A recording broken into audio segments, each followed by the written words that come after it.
Shut up and sit down. Howdy guys, Andy from Bigmeks Workshop Painting Studio, and it's a chaos night today. So, as always, we've painted it black, and I'm doing things a little bit different. I'm not doing classic silver, as you can see. I'm working with greys here. That is Vallejo's German grey. So, what I've done is I'm starting off on the skeleton. I've left all the armour plates off, and I'm going to do them at a later stage. But as you can see, I'm just getting a nice coverage of the German grey, really rich dark grey colour, and I'm getting it all over there. So we're going to start doing a sort of a non-metallic metal style skeleton. So next layer is dark sea green. Again, quite a dark grey, but it just gives me time to build things up. I'm going from a 45-degree angle with the airbrush. Now, I do apologise, this is an airbrush tutorial. There was no way in the world I was going to be painting this by hand and getting anything like the same sort of smooth coat what I was hoping for. So once the dark sea green has gone down, it is now pale grey blue, which is Vallejo paint. And what we're doing is exactly the same thing with the dark sea as we did with the dark sea green, and just keeping them areas nice and small, nice and tight. As you can see, the highlights are building up really nicely.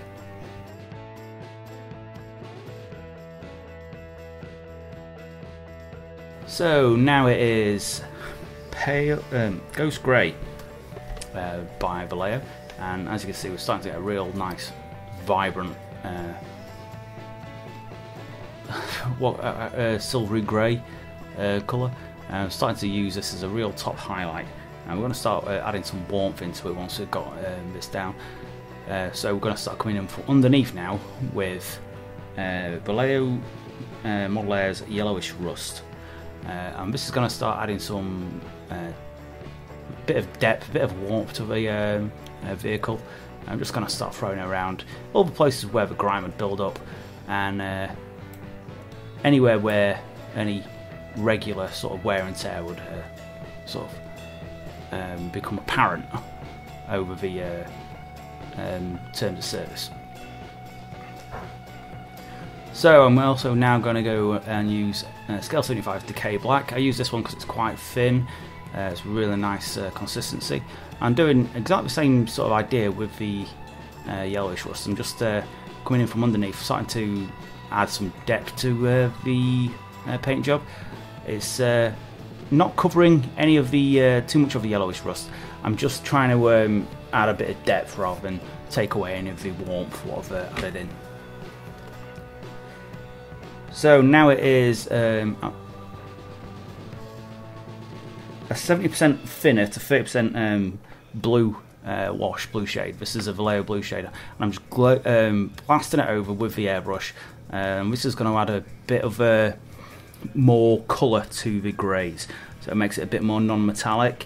Now, it's just, as I've tried non-metallic metals before, but this is a different way of doing it. What I experimented around with, and it just was an interesting experiment just to play around with the different colours. So as you can see, I'm just showing you what I've done with the different sections with the all the colours up to this point, just to give you an idea of what the other areas look like.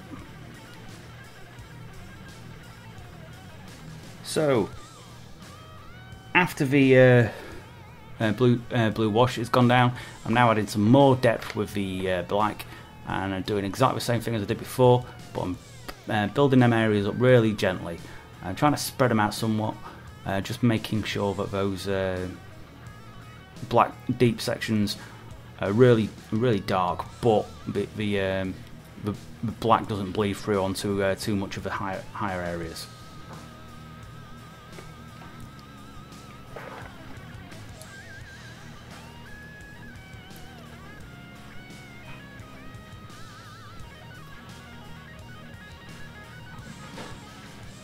So now we're going back in with the ghost grey from above.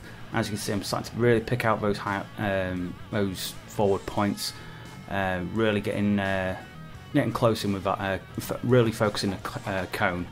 making the edges really stand out nicely, and it really starts to add the a bit of life to the overall skeleton of the vehicle.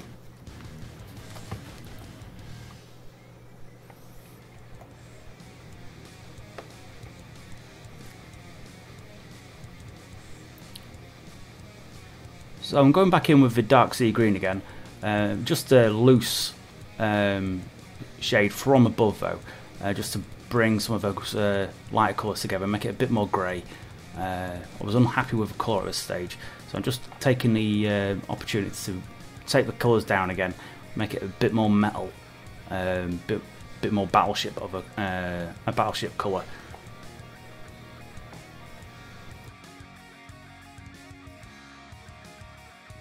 So this is a very thin black. I'm starting to black out some of the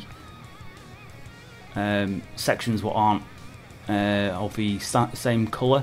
Just breaks it all up. Use that as a base colour to start up on any other colours what I normally work with. Just gives you a good standard start point, so you know how the paint's going to react.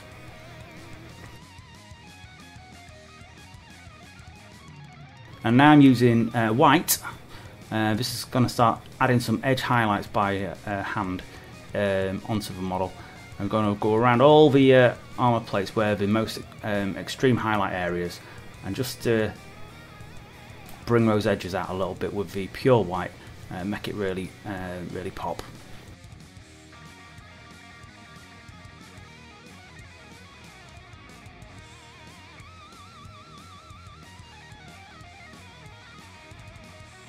So now it is model as copper, layer model air copper. I decided I want to use some true metals as well on the model, as I didn't want to try and push things too far with the non-metallics.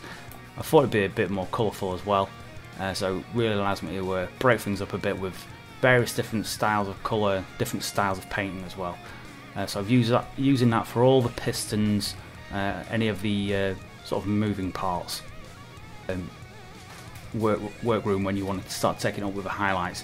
Also, with it being a metallic colour, it does come out looking silver.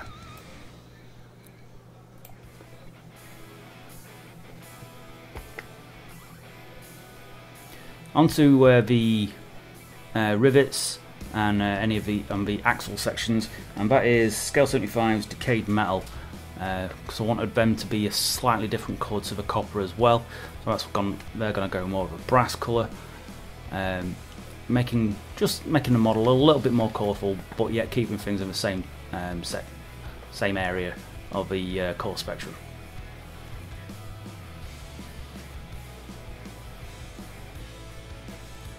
So at this stage, time for a wash, and this is good old non-oil. You can't go wrong with non-oil, as I've always said.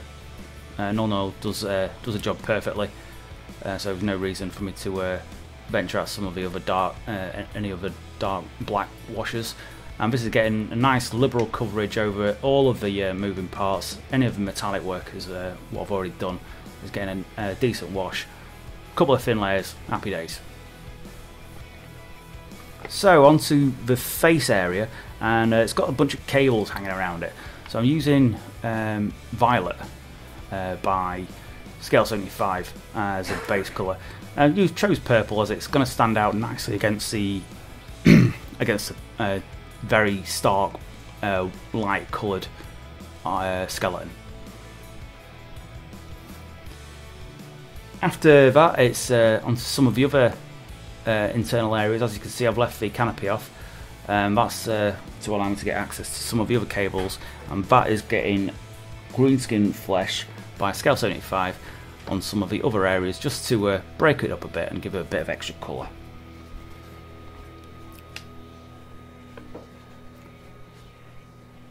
It's also got some kind of weird cutting things. It look like some kind of lighting system, or just a very weird sort of grill.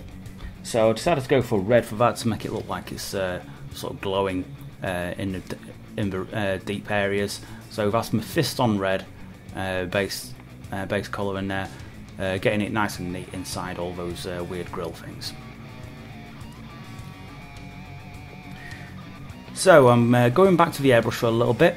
This is back onto the yellowish rust by Vallejo. Again, I'm trying to add a little bit more warmth. You can start seeing the colours starting to come together now. I've starting to add these extra layers, extra highlights and extra shades in. That's one of the cool things with the airbrush, because it's so thin coats. You can just keep on putting more and more layers on it, and it just brings the colours together lovely. So now I've added the Model Air. I've added some Racar Flesh, which was a bit of a weird one. Dodge suggested it, and it came out quite interesting. And using that to highlight all the pistons with. And I'm going to just keep on adding a little bit more of a Racar Flesh to it. It does make it a little bit pasty, but once you added a bit of Agrax Earthshade, it actually comes together really nicely. So same again, a little bit more Racar Flesh in there. There's going to be sort of a top highlight, and what you're going to get is a very interesting copper colour, slightly off metallic, but it's still got that metallic sheen to it. And straight after that, it's getting Agrax Earthshade on all the copper sections, all those brass sections, just to add some depth and bring all the colours together.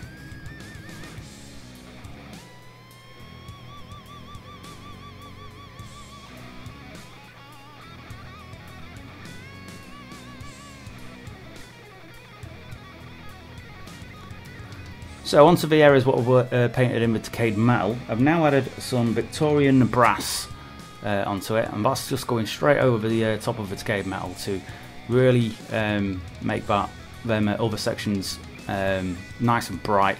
And as you can see, it's a slightly different colour to the copper look, so you're getting that much more of a gold colour.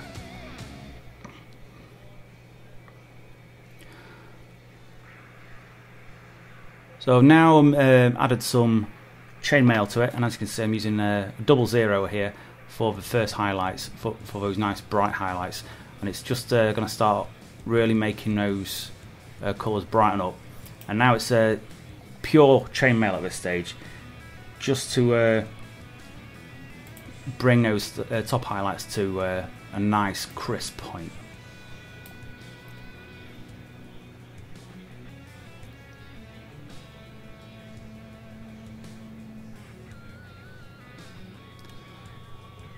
So it's now Lead Belcher, which is slightly brighter than chainmail, and that's just going on as a top highlight right on the points of where the chainmail is, right in the centre of the chainmail, just to make it really vibrant, get those highlights really shiny. Onto the silver work, and that is going with oily steel, highlighting up those pistons, just getting over the top of the nice dark metal there, but leaving some of the darker colour showing through to make it look like it's transitioning across.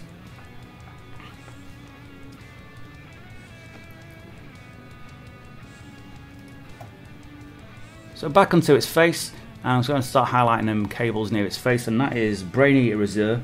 Like Scale 75, goes over the violet lovely. It's a natural transition between the two colours. As you can see, it's just starting to make those pipes look that bit more interesting. I've got some breaks in there where you need to leave some of the inner cabling showing through, which is fairly classic for a Chaos figure, I suppose. And then I've added some Leandris Grey onto it, and that's going to do exactly the same thing over the Brain Eater Azure. Really naturally goes over that colour as well, and just adds those nice final highlights onto it.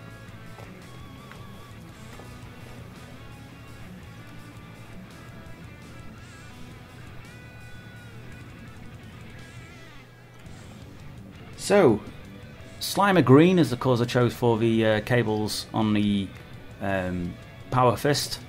Any kind of goblin-y green will work for that. It's just the colour what was actually to hand, and it's a nice foresty green. Really works nicely. And over the top of the slimy green is Goblin Flesh. Again, it's a natural colour to go over the slimy green. The Scale 75 range has got some lovely transition colours. So at this stage, it's had a gloss varnish, so I'm starting to weather the skeleton now. As you can see, I'm just adding some streak and grime over it. This is thinned down with a little bit of terps, and I'm just adding naturally where the streaks would become all over the inner casing and everything. And as you can see, once it's dried, add a bit of terps to a Q-tip, and you start brushing it away and start moving the streak and grime around, and what you get is a really natural streaking effect. I do love this stuff. It's a lot of fun to play with, and it's just if you take your time and move it around nicely and build up the layers slowly, you do get some really nice effects. So onto the Power Fist. For the armour plating of the Power Fist, it's German red-brown. Now, as you can see on the other section of the Power Fist, it's got Maskell all over it. That's to prepare it for the inner sections getting it as well. The armour has been base coated in Scale 75's deep blue. I've decided this was going to be sort of geared towards my Night Lord, so I wanted it in the same sort of colours as what my new Night Lord scheme. And the deep blue is a really good start point for that.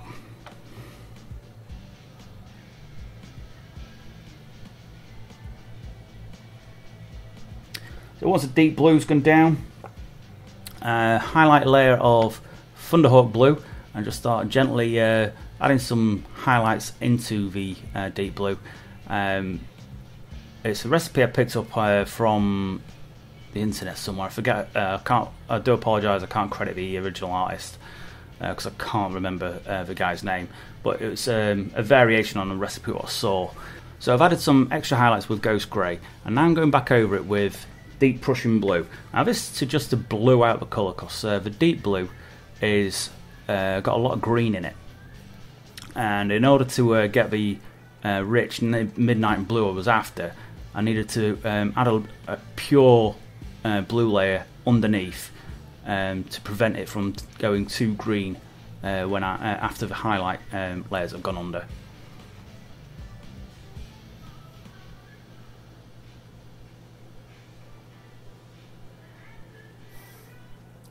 So once the deep Prussian blue's gone down, I'm now going back to the deep blue by Scale 75, and this really darkens all the colours together and makes it a very nice midnight blue, very night lovely sort of colour.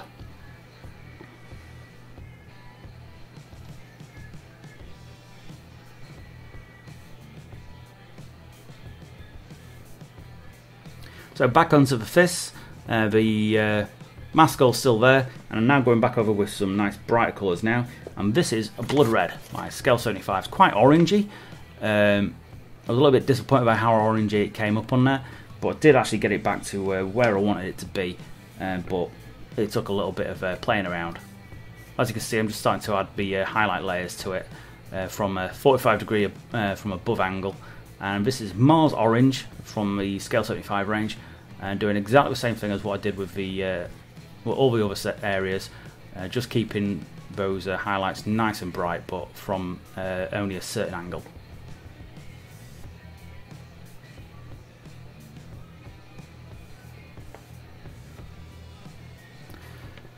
The shoulder pads are done exactly the same colour as the torso armour, and the trim is getting painted in decayed metal again.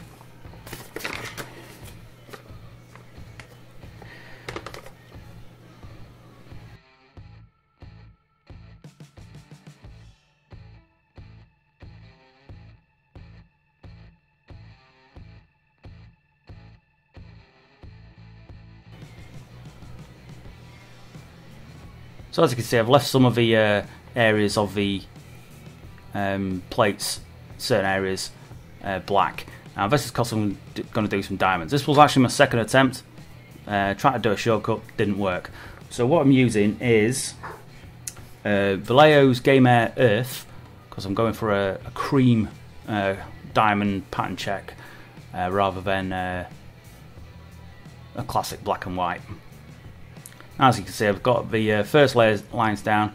I'm starting to pick out gently with the same colour from another direction and build it up nice and steady. It was a lot easier than I anticipated actually doing it on the night. Once I've blocked in them colours, you can start seeing where the pattern is going. So now I'm just tidying everything up with some decayed black, which was the base black what I used on the that section of armour plate, just to get those diamonds nice and even.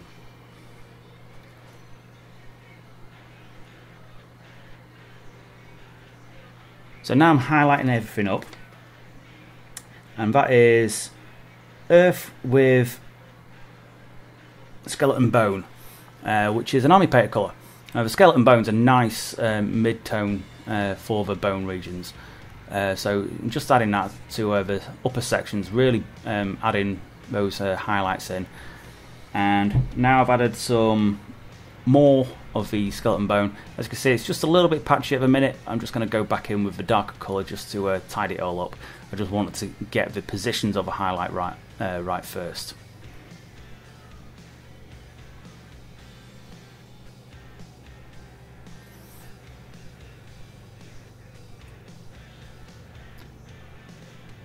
So onto the black sections, and that is Scale 75's Black Grey. Real dark black colour, but you do get a nice subtle highlight over the natural blacks from that particular colour.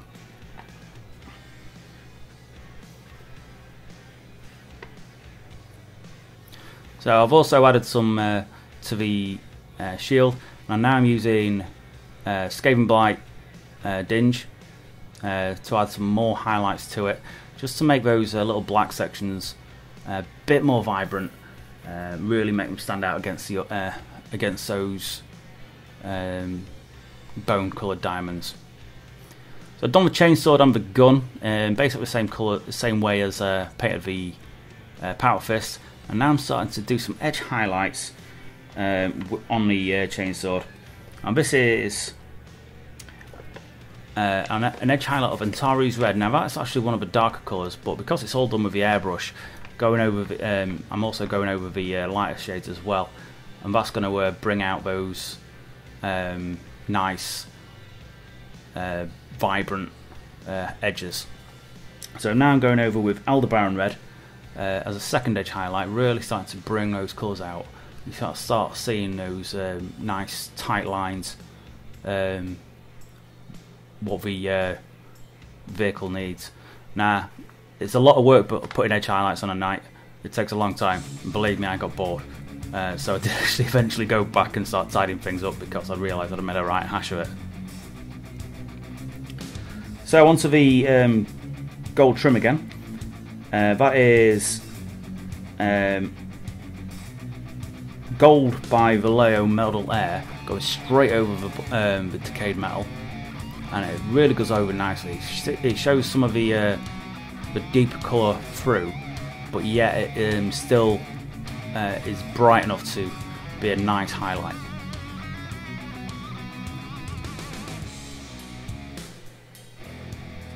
So the next layer is a bright brass by Vallejo, and starting to add these as actual point highlights at this stage, really focusing on keeping the lines thin but also quite vibrant.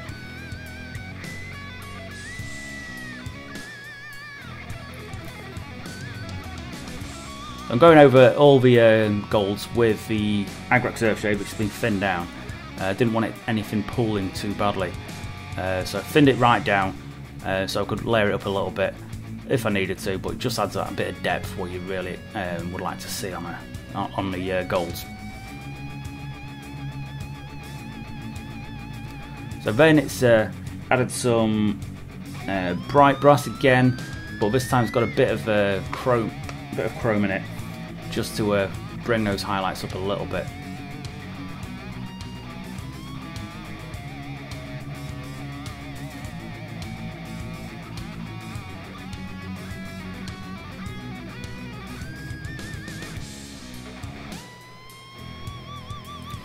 And now it is pretty much pure chrome, just using the edges of the brush just to really make those hot spots pop. As you can see, I'm just using right on the edges, making those points really stand out.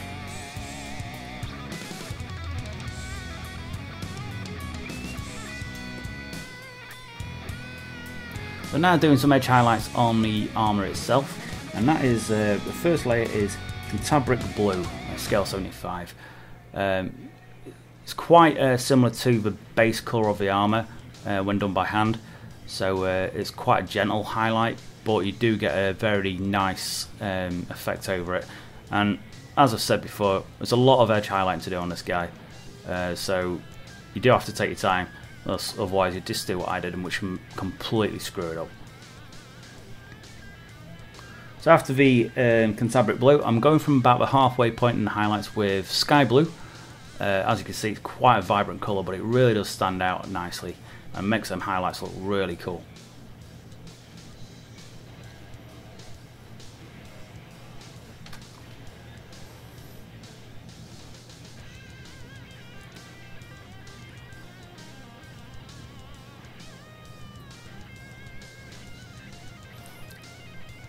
And once I've got that down, it is back to the wolf grey again, just really focusing on the extreme points of the highlights and making those points really come to a nice bright colour.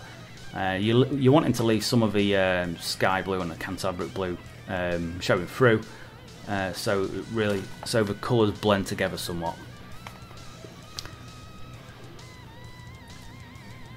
So after that, I've done a bit of battle damage onto the thing using a sponge. Now I'm just starting to use that was the Vallejo Rust colour, and now Vallejo Light Rust, sorry. And now I'm just going back through with some of the yellowish rust just to highlight it up a little bit and make it look a bit more interesting. So onto the barrel, I decided to do something. I wasn't totally sure what I was going to do with the barrel, so I sort of made it up as I went along. I decided I was making it some kind of pulse lasery weapon. So that is greenskin flesh. Doing this with the airbrush because gave me a very easy run to the OSL sort of effect what I wanted it to have. So that is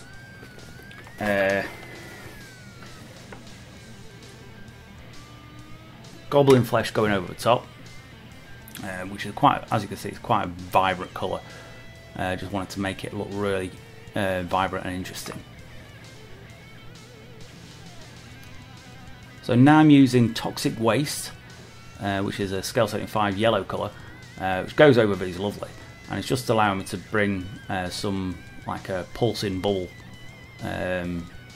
sort of look to it, making it look a bit more interesting.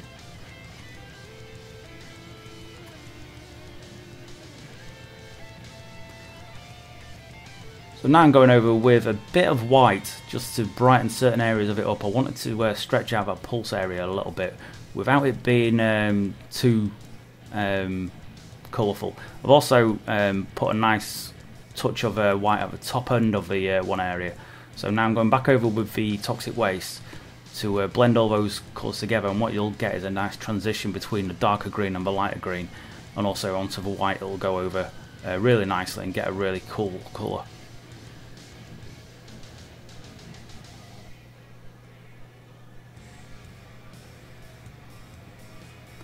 So now I've started to add a bit of scorching. As you can see, I'm using black over the end of the barrel. Also starting to paint onto the vents as well.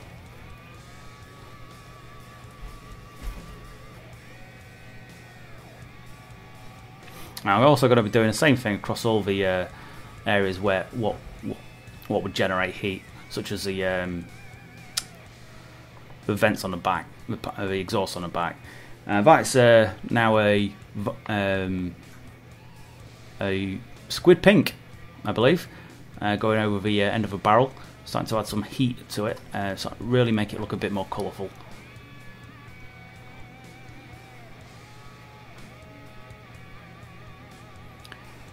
So I'm adding a little bit of blue right onto the end, also across some of the other heat areas, but I didn't. It felt a bit too close to the colour on the armour, so I did have to go back over with some of the other colours just to brighten up a bit, make it look a little bit better.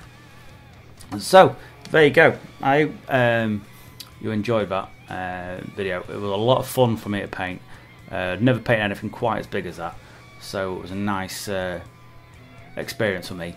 Loads of fun to mess around with. Did take a fair while to paint, but it was totally worthwhile. I really enjoyed it. Anyway guys, thank you for watching. If that's the sort of thing you want to see again, please hit like, hit subscribe, share with your friends. We do this for you guys. We want to keep as much of this available to you guys, so please share us out there.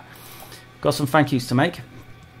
So thank yous to the Old Boys, Matt, Ludwig Hofbauer, Warren, D-Wack, Kit Lindquist, the Actness of Dawn, Mark and Dave. Huge thank yous to you. You're our top paying Patreons.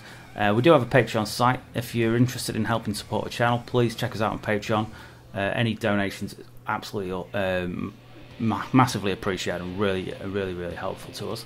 Also, huge thank yous to the Outpost, which are our affiliate link. If you go through them, you can get pretty much anything you want from the hobby at a discount. If you go through our affiliate link, you also get it at the same discount, but we also get store credit as well, so that helps us as well. So thank you for watching these guys, and we'll catch you in the next one. Ta-ra!